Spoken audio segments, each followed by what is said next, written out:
Alright guys, Simon here and we're playing Alice Madness Returns. In the last video, something cool happened. I'm not quite sure what we're doing. I think we have to... Do we have to fight this guy again? No. Maybe. Lag. When we finish lagging... This is unusual. There was a lot of lag, alright. So it doesn't look like we have to fight this guy again. So, in the last video, that happened. That's pretty awesome, look at that. So I think I've decided that this game is pretty much moments of brilliance. Brief moments of brilliance in between really stretched out periods of just mediocrity. Unfortunately.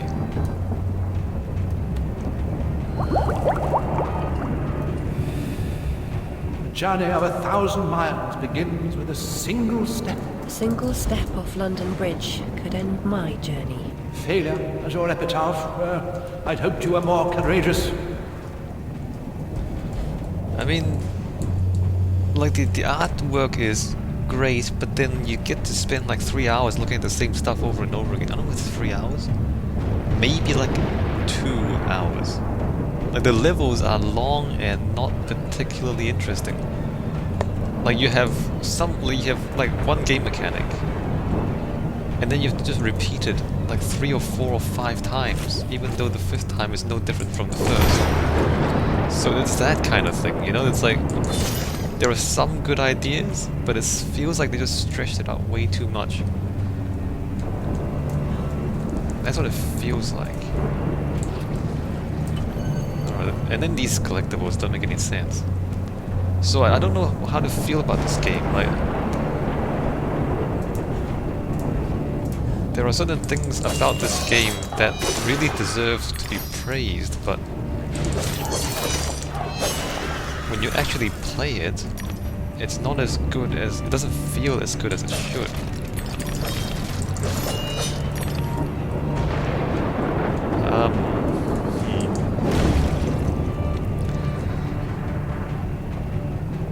It's like there's not enough quality control, you know what I mean? Like there's not enough... it doesn't seem like there's someone there, you know, who's the boss, who's gonna say, okay, this is not good enough, this is good, this is not good enough. You know, you need someone to say that. Instead of just, okay, everyone just do everything and then we just put it together and we just ship it. It feels like, you know, there's no one there who's just kind of saying, okay, cut this out. You can't have this. You know what I'm saying? I don't know if that makes sense or not. That vaporous ledge only appears as flimsy and insubstantial as your competence. It will hold you, trust me. I mean, the story behind Half-Life 1 was that they actually made a whole game. And I don't know how long they spent, like a year or a year and a half making the whole game, I think it was. And then Gabe played it, and he just said, no, it's not good enough. Make it again. And so they spent another 2 years, I think it was, or however long it took. Ages. Just remaking the whole thing again. And then they shipped the game. But the result of that was that Half-Life 1 was, you know, the best game of its time, basically. And it changed the rules. It set the benchmark for future games. Like it was that amazing. But it required someone to just play the game and say, no, do it again, it's not good enough. And I feel like this is what this game needed. I know, look, EA published this game, Electronic Arts, and I'm not gonna hide the fact that I don't disagree. I disagree with the decisions that EA makes. Most recently with SimCity, I think we saw the kind of debacle the launch of SimCity was. But, you know, EA is... they just, I don't know, they make bad decisions, I think. And it just feels like, I mean, there's no way a company like EA would give a developer another 2 years to make the whole thing again. they just ship it and try to make money off it. So, but at the same time, you have to look at the developers and say, okay, how come you didn't do it right the first time? So it's not like it's only EA's fault. And I don't want to, you know, sound like I'm blaming people for a bad game, but you know, it takes certain things to make a good game, and if you don't do those things, then you don't get a good game. And one of those things is discipline, and you know, having the courage to admit when the game is not good enough. I mean, you can make a game and sell it, but you know, it just won't be as good as it should be. That's all.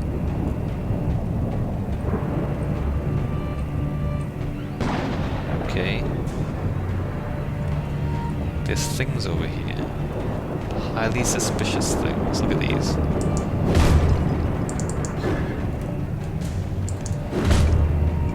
Highly suspicious.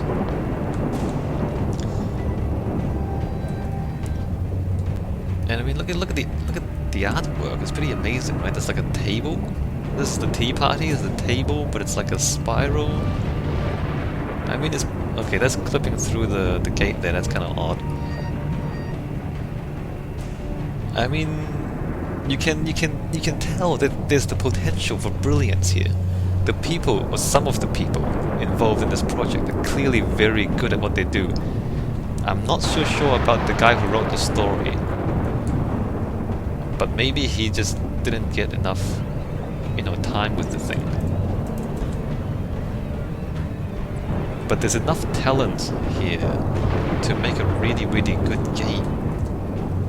It feels like. A teapot cannon? Okay, does that replace the pepper launcher or what? The teapot cannon is highly effective against groups of enemies. The longer the shot is charged, the larger the blast radius. Can be used to demolish weak surfaces at range. Switch between pepper grinder and teapot cannon by using mouse scroll up and mouse scroll down. Okay then. Scroll up, scroll down. Okay, scroll down.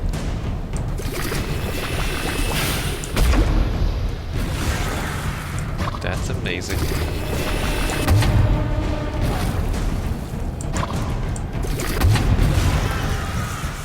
So the damage is pretty much the same. The charge only affects the range of the thing. Oh hi. Not the range, the charge only affects the blast radius.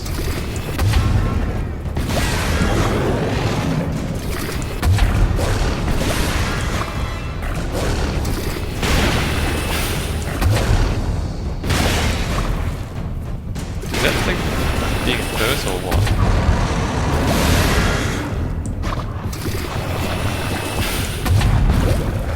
Okay, this is nuts. That thing's trying to charge me. Alright.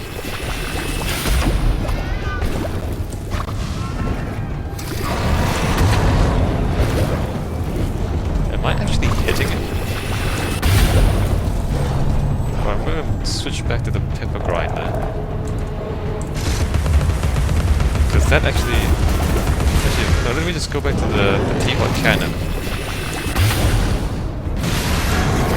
Because when you lock on, it auto aims, which is useful. Oh look, a different form. That's interesting. Oh wait, I'm supposed to hit it now? I am supposed to hit it now. Are we done? Okay, we're done hitting it. So we have to wait for the faces to come up before we get hurt.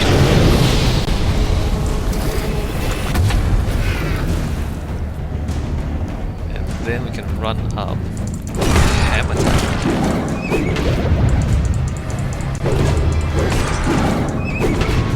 Except we're not really hitting it.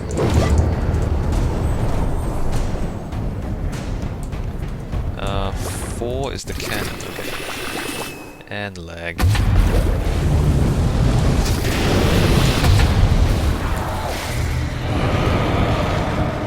just kill it? I just killed it. Okay. I mean, okay, that was a combat. I mean, it wasn't actually exciting. Like, it was very slow. The lock-on thing is very, very slow when you use it. What is this? More loot? I still think the faster combat is more fun. This is more fun. Whenever you lock on, everything just slows down.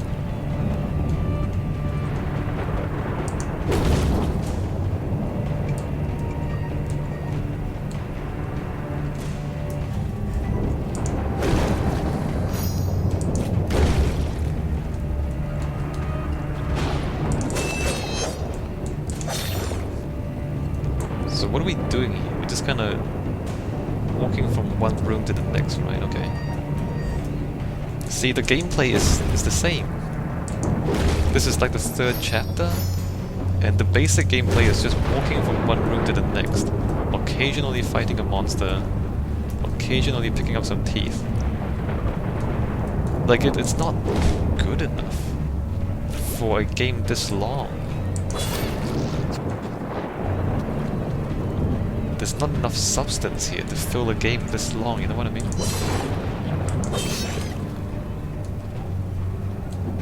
What's that guy doing? Is he going to attack me?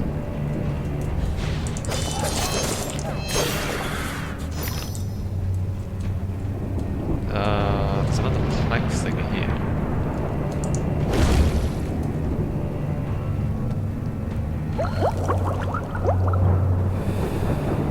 I'm devastated. Look what's become of my beautiful valley. All things change in the fullness of time, often not for better.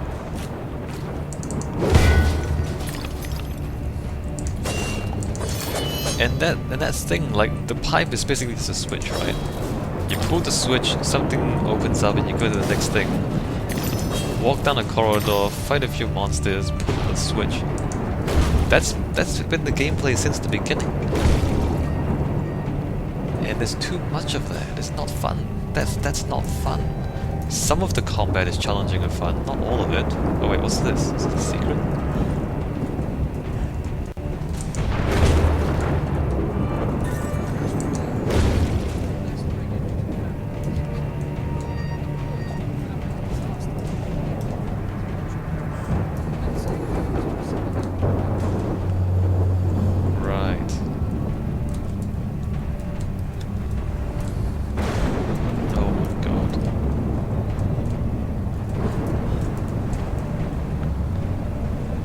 And this, like, the updraft thing, we've been doing that the whole game.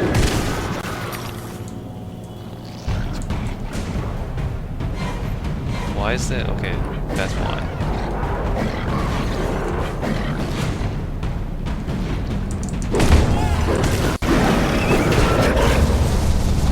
You missed, bro.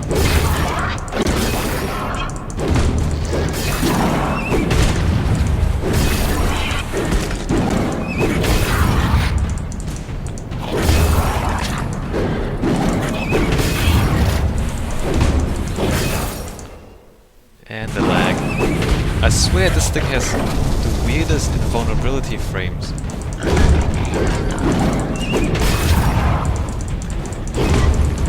Like that.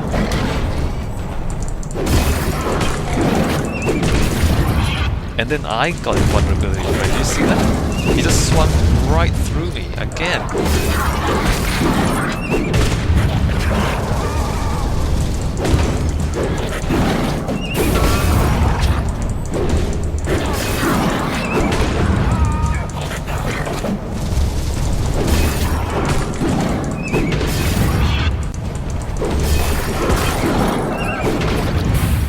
I don't know. I mean, there's a lot of games with combat of this sort, right? What are some of the things we can think of? We can think of Darksiders, we can think of God of War, you know, games like that. Most of those games are better. I mean, the fundamental combat is not bad, except that there's just not much variety to it. Look at this. Like, the movement is pretty good. The speed of this is pretty good. The responsiveness of the movement is great. But when you really think about it, it's just one combo for each weapon. There's 4 weapons so far, halfway through the game. But then the 4 of them, they seem to do pretty much the same thing. Like, there's no... Okay, you know, one's faster and weaker, and the other one is slower and stronger. But ultimately it comes to pretty much the same thing.